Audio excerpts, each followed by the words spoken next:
Hey folks, it's your buddy Mike Messier. I'm going to discuss a movie that I saw earlier. Well, it was actually yesterday at this point.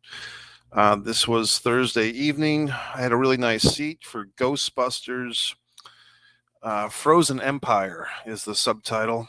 And God, so how many Ghostbusters movies have there been now? I think there was the original two. The original one was 84, 85, and then I think 89 was the sequel with Bobby Brown. I don't think there was another Ghostbusters movie of this Ghostbusters world until 2016 with a female cast. I still haven't seen that one. That one kind of was controversial. And then a couple of years ago, people got all excited November of 2021, I believe, because they had this kind of new storyline with this new family, and the old guys got trotted out towards the end. I remember seeing that one. I thought it was good, the one a few years ago. This one, I don't know. I kind of feel like I have big box office movie uh, weariness, I think is the word. I mean, Dune 2, kind of feel the same way about that one. These movies that put together all the elements, the big cast, the big stars, the big special effects, the big budget, the big release, playing on the big screen. I mean, I like going to the movies. This one I saw in the best screen around that I enjoy here where I live. Dolby Digital, huge screen, wonderful, comfortable seat. I had my pick of the seat that I wanted. I got my ticket, about 36 hours in advance because I wanted this specific seat. And but I got to tell you, I don't really feel like I enjoyed this movie terribly much. And if I had to put a couple of words on why I did not enjoy this movie, Paul Rudd. I think that's the guy's name, right? Is it Paul Rudd or is it Phil Rudd? The actor. He's been in a ton of stuff. I mean, he's a funny guy, but I feel like Paul Rudd is his actual name. He's been around forever. I think his first big movie was Clueless, 30 years ago. Um, and he did a lot of those movies with the Seth Rogen guys, and he might have been on that TV show Freaks and Geeks. I can't remember, but he's been in everything. This is 40. I feel like it's just such and I know that he was in the prior movie a few years ago as this kind of science teacher turned stepdad, and it just feels like he's kind of shoehorned into this thing. It's a storyline, the family storyline of the stepfather and trying to bond with these kids. There's a 30-second commercial going around these days. I think it's on one of my streaming apps.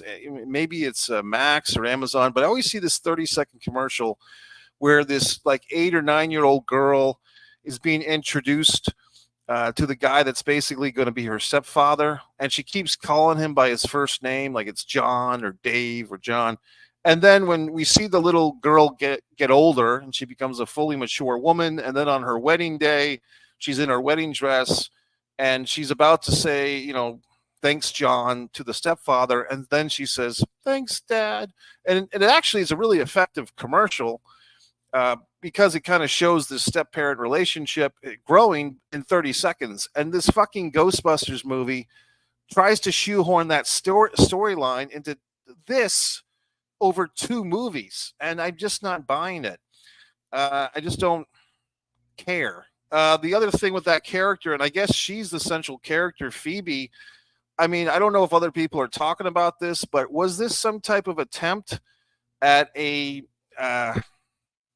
lesbian relationship between Phoebe, the daughter, and the fucking ghost? That's how it felt to me. I mean, it seemed like they weren't just friends. There was flirtation, which is fine. I mean, hey, why not? But it just seemed to me like if you're going to go there, then fucking push the envelope. I mean, I conked out a few times in this movie. So maybe, but did they kiss? I don't think they did. I mean, if Phoebe is going to explore her sexual identity, and if she's a ghost lover, let her be a ghost lover. Let her be a lesbian ghost lover. We don't need to pull the reins back on this thing. It felt like they were trying to tread somewhere, but then they pulled back. And then is it a commentary that the ghost doesn't really care that much about her? She's just using her. She's exploiting the young woman Phoebe's feelings in order to bring in this evil spirit. I don't know. It just seemed like they're going to some places. They're trying to cover all these fucking bases. Here's the social commentary. Here's the fucking, flag of acceptance for ghost lovers, young lady ghost lovers. I don't. I mean, if you're going to do it, but just go there. Don't tease around it. You know what I mean? Don't titillate unless you're going to explore the issue. I mean, if you're going to explore the young kid being a lesbian, then do it. But I mean, I don't think that she has to go into ghost loving, or maybe she does. But if you're going to go into ghost loving, then kiss the ghost, for Christ's sakes. So I just felt like when you try to walk the fence with controversial topics or what could possibly be a controversial topic, don't walk the fence. Either go in or don't go. That's my feeling on it. Because as a filmmaker, as a human being, I see what they're doing. They're trying to make everybody happy, but when you try to make everybody happy with these things, you make nobody happy. You know what I mean? Take a stand or sit down. Once again, I just didn't feel like this movie did much for me. Was it well made? Yes. It just feels like they're just trotting out the same old shit. The villain in this thing was actually kind of my favorite thing. Whatever the monster was, the fucking monster from the artifact, he was kind of cool, but he reminded me of it was a while ago at this point, 6 or 7 years ago. There was like an X-Men movie and an Avengers movie out around the same time. And they both had like kind of the same type of creature villain, like the Theranos or some crap. And I remember seeing both of those movies within a week of each other and pointing out, like, look, this looks like the same villain in both of these superhero movies. And they were both superhero movies that were like, the Justice League or the X-Men or all these assholes put together, because none of them are interesting enough to carry their own movie, apparently. What else? Like I said, Paul Rudd has just run his fucking course. I found it interesting that they put Bill Murray in this thing. In case you've been sleeping under a rock, Bill Murray is kind of a marginal Me Too type of guy. Like he Lucy Liu 20 years ago with the Charlie's Angels movies had issues, or Bill had issues, and Lucy was standing up to Bill Murray. There's another interview that I watched on YouTube, as a matter of fact, a few years ago, where Richard Dreyfuss, of all people, was talking about his experience working with Bill Murray on What About Bob? And he said that Bill Murray was like a real angry drunk, and Bill Murray threw an ashtray at Richard Dreyfuss's head. And Richard Dreyfuss ducked the ashtray, and they finished the movie together, but Richard Dreyfuss and Bill Murray haven't spoken since. And that was, 35 years ago? And basically, I've been hearing these little rumblings about Bill Murray. There was another project, I think, recently that had to be put on pause because of Bill Murray. But in any event, they trot him out here. I guess the filmmakers are kind of in a tough spot. If they want to keep this lineage of the original Ghostbusters, Harold Ramis, who was a big part of the original, he's no longer with us. So they got to squeeze these guys, these older guys that are still around. Annie Potts, she's fine, but she doesn't move the meter one way or the other. I would have liked to see them dust off the bones of Rick Moranis. I think he's still alive. I just don't think he does movies anymore. But, he was a big part of the first one. Sigourney Weaver, I think she's still ticking. It'd be nice to see her in these things. Maybe she's not wanting to be involved. But, if you're going to have the fucking Annie Potts, then where's Rick Moranis? Where's Sigourney Weaver? Dan Aykroyd is a good actor. I like Dan Aykroyd. In this, it seems like he's just a real pro who just comes in, gets his paycheck, does his thing, and leaves. Murray looked like he was shoehorned in for maybe 2 days of filming. Like they just, unless I missed something, it just seemed like Bill Murray just kind of pops up, like about 80% of the way through the movie, they throw him in. Ernie Hudson looks good. Ernie's still looking like Ernie. I think Ernie Hudson's always been kind of an interesting Ghostbuster, because in the first one, he was kind of like brought in towards the very end of that movie. Like, oh, we need a fourth Ghostbuster for whatever reason, and they brought in Ernie. But he is, and he's doing fine. He's always been a solid guy, a solid actor. Some of these other folks, the Fire Master. See, I'm remembering back to the very original one. I thought it was like Annie Potts and Rick Moranis had some type of, I'm the key master and I'm the lock master and all this horse shit. But was that something to do with this guy? I don't want to say his name wrong, but I'm going to try. Kumal Nanjiani. I have seen him in a bunch of stuff. I think the best thing I've seen him in was the Chippendales basic series, which somebody advised me to watch, and I did. I think it was on Hulu.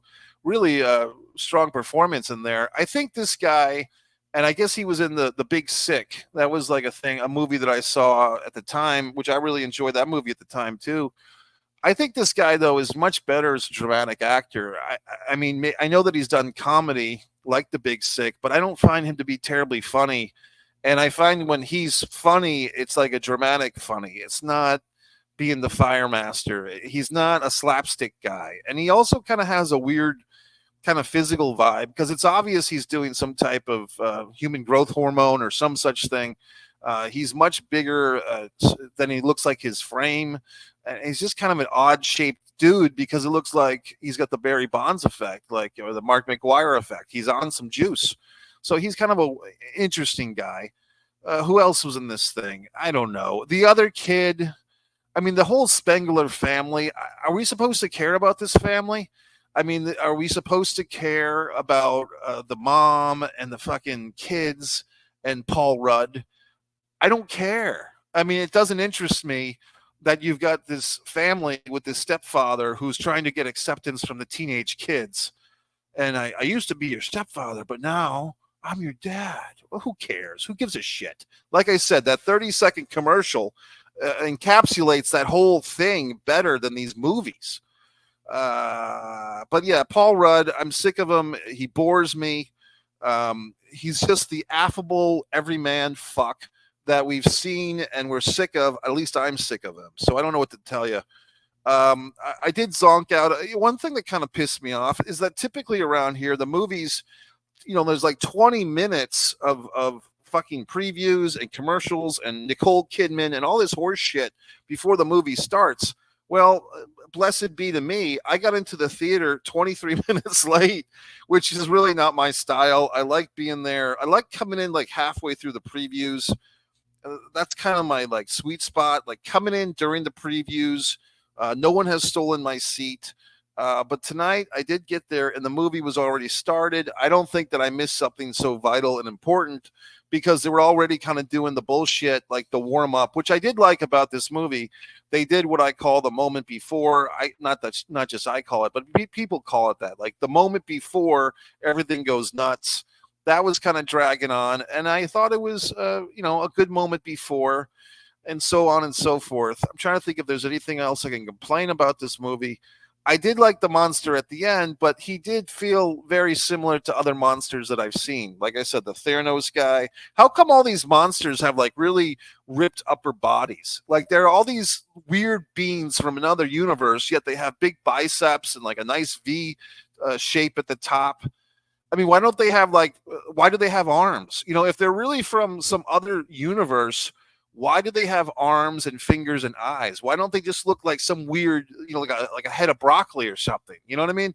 It's whenever you have extraterrestrials in a movie, they still kind of look like people, don't they? Like they always have arms and legs and a face. But why can't they just be like a sheet of paper is the alien? You know what I mean? Like, why do they have these humanistic characteristics if they're really from some other place in the galaxy? What else can I say? I feel like the best part of the movie is the end, which is kind of weird, but I feel like with all the Ghostbusters movies, the best part of these fucking movies is surviving the shitty movie and hearing the awesome song. The Ray Parker Jr. song, which, by all accounts was kind of taken from or inspired by Huey Lewis, the News, I Need a New Drug. But if you listen to the song Ghostbusters, it puts a big goddamn smile on your face, and they're smart because they play the song at the end of the movie. So you kind of leave the theater, tapping your fucking toe, listening to that song, and then you want to see another one of these stupid movies because you hope that it gets better, but it doesn't. So I don't know, but that's my feeling. I'm going to do another review because guess what? I had a doubleheader, folks. I saw this movie. And then because of the time things going on in my life, I went to see Immaculate, a second movie. So guess what?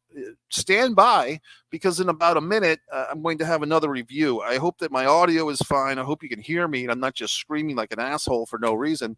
But I'm going to hang up now. However you're watching me, whether it's Facebook, Twitter, One Mike Messier, stand by, because you'll soon be seeing that I'm going to do another review of Immaculate. But this one, I don't know. I give it 2.5 just to be kind. I'm kind, but I'm not nice. MikeMessier.com. Go to my website, buy my books, do everything I say. Thanks.